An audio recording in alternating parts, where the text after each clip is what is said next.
délégation DER bi mu ñëwee ci sunu département gis nañ lim fa wax exposé na projet yi wax na ko jigéen ñi nga xamante ne ñoo fa nekk yépp ak jeunes yi ku nekk engagé wu na te xam ne ku nekk xam na ne bu ñu waxee département Linguère dañuy wax élevage monsieur le président bu ñu nee élevage ndax ñun ci élevage dañuy yëngatu ñun ay femmes éleveurs lañ bu ñu waxee élevage monsieur le président de la république foofu dañ fay wax sunu ministre Aminata Mbengue Ndiaye mi nga xamante ni vraiment moom avant DER di ñëw si ñun ndax ñun ku nekk xam ne ñun ñu ngi yëngu ci unité de transformation laitière yi ñun ay présidente groupement lañ moom mi ministre élevage ñëw na fa xool na sunuy unité def na ca dara avant délégation DER di ñëw kon nag délégation DER dag ñoo dollil vraiment ñu ngi lay sant di la gërëm. Après une longue journée de travail, réfléchissant encore sur comment réaliser mon projet d'extension,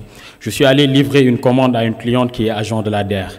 J'ai trouvé l'équipe en réunion et monsieur le délégué, en voyant le produit livré, m'a interpellé sur notre chaîne de production, les problèmes auxquels nous sommes confrontés et nos ambitions. J'ai dû improviser un pitch pour lui expliquer ce que nous faisons, où nous en sommes et où nous voulons aller. Après m'avoir écouté, le délégué ayant trouvé le projet porteur s'est engagé à nous fournir l'accompagnement nécessaire. Aujourd'hui, nous sommes ici parce que cette promesse a été tenue. Chaque année, nous avons mango mangi yaku ci Casamance. Légui ñun Casa technologie alimentaire te man mi nek ndaw jité ko suñu bébét cette année moy zéro pourriture de mangue en Casamance. Ñu ci liggé ak association jeunes. Légui ci kaw lolu la doon di waxtaan ak suñu monsieur le maire. Il n'est pas là mais taxaw na ci bu baax ne ko ñun Casamance jigéen yaa ngi transformé mais lu ñuy utiliser pour transformer dafa tuuti dañoo am benn commande 30 tonnes de mangue séché mais dans toute la région de Ziguinchor te mangue mu ngi yàqu kenn mënu ko satisfaire lan moo nekk suñu problème ci loolu mooy ay séchoirs yi ndaw la ñu am quantité de production bi dafa tuuti ñu xool fu sori pour mën a satisfaire commande bi mooy ñun dañu war a soxla ay tunnel de séchage ci kaw loolu la ñu am. Visite le délégué mooy monsieur Pape Char ñoo fekk ñu ci lu ñuy liggéey gis ni lii réalité la te lii développement la mu nekk acteur au développement accordé ñu ne ñu lan mooy seen soxla ñu ne ko ñun tunnel de séchage lañu bëgg te loolu mooy jox ay moom mooy jël ay quantité yoo xamante ne day bëri ñu mën a satisfaire suñu commande 30 tonnes mu mën nañu jox lañu suñu dossier bi si lañ ko joxee symboliquement dossier bi équipe bi nekkaat ci gën a liggéey projet bi ba ñu accordé ñu financement tey moo waral suñu teewaay bi fii. Je voudrais dire que cette mise en place de la DER procède pour moi d'un acte de foi, d'un pragmatisme et d'une quête perpétuelle d'efficacité dans l'action publique sous-tendue par un idéal républicain. Un acte de foi en notre vaillante jeunesse, en son génie, son désir de changement, son dynamisme et en son dévouement à la patrie. Une jeunesse qui s'est toujours retrouvée en première ligne de notre combat pour le développement.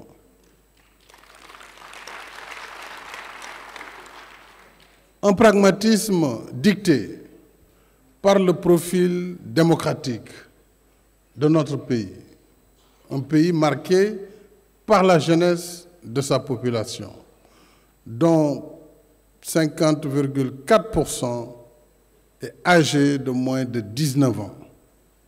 Cela donne le profil de la jeunesse sénégalaise et de sa population.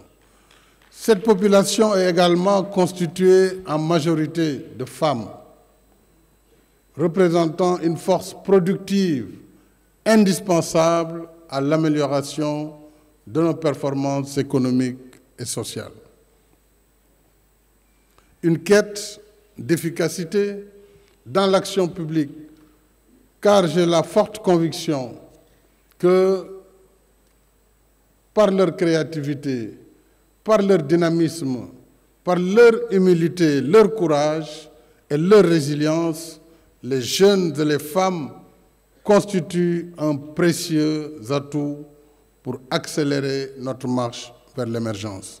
Toute cette équipe de jeunes femmes, d'hommes engagés pour donner corps à ma vision en matière d'entrepreneuriat rapide.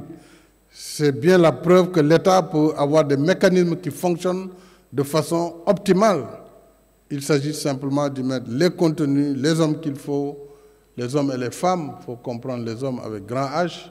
Il faut considérer que la DER est un simple guichet unique au service de l'ensemble des départements ministériels pour atteindre toutes les cibles, n'est-ce pas? C'est comme ça qu'il faut le comprendre.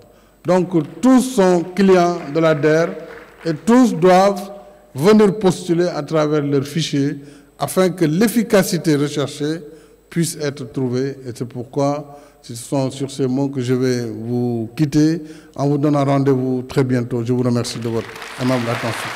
La transparence dans la sélection des bénéficiaires s'explique tout simplement car le président de la République, c'est le président de tous les Sénégalais, ce n'est pas le président de l'APR ni d'aucun parti politique.